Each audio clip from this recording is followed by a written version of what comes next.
其實佢有一個即係自毀或者自殺嘅傾向咁而呢個勒頸咧包括埋嗰個時間咧就老實講亦都唔係我原創嘅呢個係用如果大家會睇係芥川龍之介一個小説裏邊，佢有一段咁樣嘅描述。如果我冇記錯，可能係某呆子的一生佢裏邊有一段咁嘅描述，咁我覺得就好啱呢個戲呢個人物，所以就借用咗咁係啊，我同意。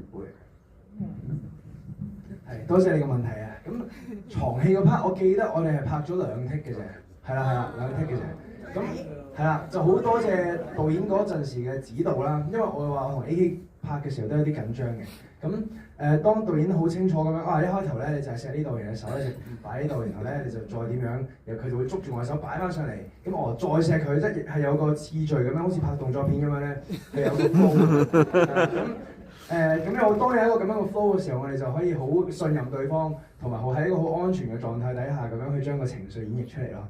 咁就係啦，好多謝導演嗰場嘅指引啦，令到嗰場可以好 smooth 咯。然後互刮嗰場咧，就反而調翻轉，因為我哋兩邊都要剔，所以其實好似剔咗都多過10剔㗎，有冇？有啊，超過10剔。咁我哋每一下基本上係真係冚落去嘅，同埋咧嗰陣時係因為夏天啦。所以我哋係着住冬天衫，但係喺個隧道度係有啲缺氧嘅感覺㗎咯。咁係真係兩個都有啲就嚟虛脫嘅啦。所以如果你哋再睇多次嘅話咧，可能床戲嘅時候就會見到我哋塊面係腫咗嘅，唔知你哋覺唔覺啦？但係我哋有因為我哋拍完隧道嗰場，第2日就係拍劏房嗰場，咁就我哋又係咁敷冰啦，係。Thank you。